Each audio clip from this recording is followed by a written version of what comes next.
what is the biggest threat on the Miami Dolphins that you're worried about?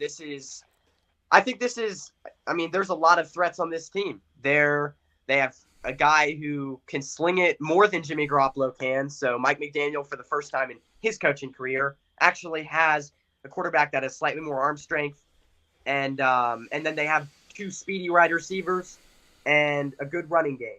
But like I said before, Raheem Mostert and Jeff Wilson Jr. might both be out for this week, so they might be missing their two best running backs. And then the second part of my question is, does Tua remind you a little of 2016 to 2017 Matt Ryan, the year that they made the Super Bowl, and Kyle Shanahan was the offensive coordinator? I don't know about that. Tua is very unique to me. Like the way he throws a ball, there's nothing on it, and yet he's good. Like it look like he's throwing a Nerf ball? Yeah, that is true. Yeah, It looks like he's throwing a Nerf ball, and it's like so he can't like thread the needle into tight windows and stuff. But Mike Daniel finds ways to create space for him to throw the ball into, and he's very good. He's very accurate. He throws anticipation. I can't remember seeing anyone like him. He's a little bit like Steve Young, but with he's smaller with an even weaker arm. Steve didn't have a very strong arm, but his stronger arm than Tua. I don't know. It's very strange. What was the other the question?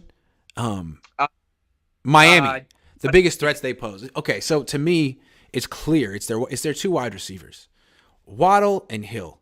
There's no other team that has that combination of speed. It's like two guys that run forward, like the two fastest wide receivers in the league, and maybe if the Niners had Mosley, they could match up, but they can't match up. What do the Niners do?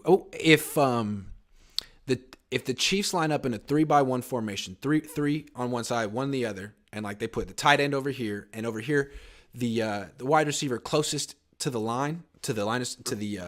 offensive tackle is Tyreek Hill, and the guy next to him in the slot is Jalen Waddle, and then your third wide receiver's outside. Like, who's covering Tyreek Hill that in the middle of the field, but he could go either way? Jimmy Ward? Yeah.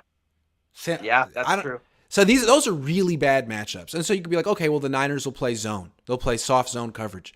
Well, Tua's just going to light you up. You know, he's going to complete 85% of his throws. He's very accurate. He gets the ball out of his hands. He makes good decisions. I just don't think – who really can match up with the Dolphins? But I don't think the Niners can.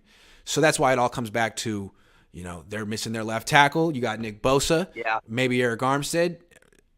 Force the ball to come out quick and don't give Tua the time to get the ball down the field to those wide receivers that no one can cover. That being said, what's so interesting about the Dolphins is Mike McDaniel. He was the offensive coordinator for the 49ers. He faced that defense every day for years. What's his plan against Bosa? What's his plan? Like what does he think the weaknesses of the Niners defense is? I want to know. The league wants to know because so far the last month, no one's found any weaknesses, right? People are dying to see what Mike McDaniel can show them right now. I feel like the one weakness, though, is their defense. They've seemed to every game kind of like, we'll give up 30 points, but we'll score 40. Like so the defense is a big weakness. But at the same time, with the 49ers, they haven't proven on a consistent basis that we can score 30 points. So I could see it. And also the reason why, like going back to what you said about the two Jalen Waddle and Tyreek Hill, that's a bad matchup because DeAndre Hopkins is an outside receiver. So Charvarius Ward is covering him. But both of these guys are slot receivers. So and they're faster than Charvarius Ward. Hopkins is not. I know. Ward matches up quite well with Hopkins and Kupp. Hopkins is I'm such a big body. He's like a guy that's like, I'm such a big body that I'm just going to push off of you slightly and catch it. And he has so good hands. But Tyreek Hill and Jalen Waddle, they're fast. They're in the slot. And I feel like, especially against receivers like Cooper Kupp, those type of receivers always tend to beat the 49ers.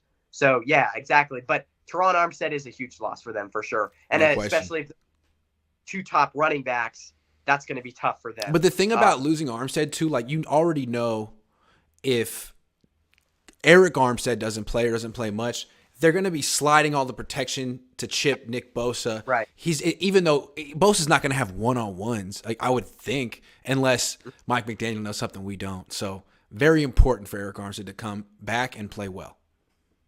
Uh-oh, you got another phone call. You got to put that on Do Not Disturb, baby.